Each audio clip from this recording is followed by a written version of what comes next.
नमस्कार, आप देख रहे हैं खबरनामा। मैं हूं आयुषी गौड़ और आज हम आपको एक महत्वपूर्ण ऐतिहासिक घटना से जुड़ी कहानी सुनाने जा रहे हैं जो डॉक्टर मनमोहन सिंह के अंतिम सफर से पहले हुई थी। आज से करीब 10 साल पहले 2014 में डॉक्टर सिंह ने एक प्रेस कॉन्फ्रेंस के दौरान एक प्रसिद्ध बयान दिया था, इतिहास शायद मेरे साथ न्याय करेगा। इस बयान ने उस समय खूब चर्चा बटोरी थी, लेकिन क्या आप जानते हैं कि उन्होंने ऐसा क्यों कहा था? दरअसल डॉक्टर मनमोहन सिंह के दूसरे कार्यकाल के दौरान उनकी सरकार कई बड़े घोटालों और समस्याओं के कारण आलोचनाओं से घिरी हुई थी, जिनमें महंगाई, टेलीकॉम घोटाला और कोयला घोटाले जैसे मामले शामिल थे। उनकी सरकार को उस समय बेहद आलोचनाओं का सामना करना पड़ा और उन्हें अक्सर एक कमजोर प्रधानमंत्री तक कहा गया।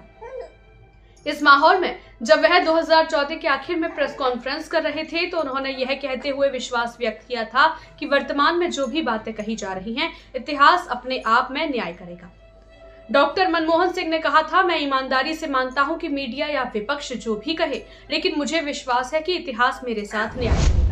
उन्होंने आगे यह भी कहा था कि वह भारत सरकार के कैबिनेट के सभी पहलुओं का खुलासा तो नहीं कर सकते, लेकिन उन्हें लगता है कि उन्होंने अपनी स्थिति और गठबंधन राजनीति को ध्यान में रखते हुए जितना किया वह सही था।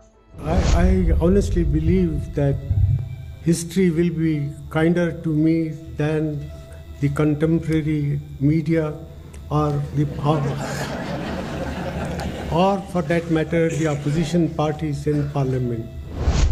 यह बयान दरअसल एक प्रकार से उनके आत्मविश्वास का प्रतीक था, क्योंकि उस समय उनके कार्यकाल को लगातार आलोचनाओं का सामना करना पड़ रहा था। फिर भी डॉक्टर सिंह ने हमेशा अपने फैसलों और कार्यों में ईमानदारी दिखाई, जो इतिहास के गर्भ में कभी न कभी सही साबित होंगे, ऐसा उन्होंने विश्वास जताया। डॉक्टर मनमोहन सिंह का विशाल करियर भारतीय राजनीति और अर्थव्यवस्था में अनमोल योगदान के रूप में हमेशा याद रहेगा। 1991 में जब वह वित्त मंत्री बने तो उन्होंने आर्थिक सुधारों की दिशा में ऐतिहासिक कदम उठाए।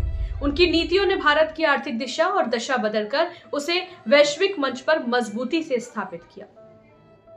डॉक्टर मनमोहन सिंह का योगदान सिर्फ भारत की अर्थव्यवस्था तक ही सीमित नहीं था, बल्कि उनकी सादगी, नेतृत्व और समर्पण ने उन्हें भारतीय राजनीति का एक अहम हिस्सा बना दिया।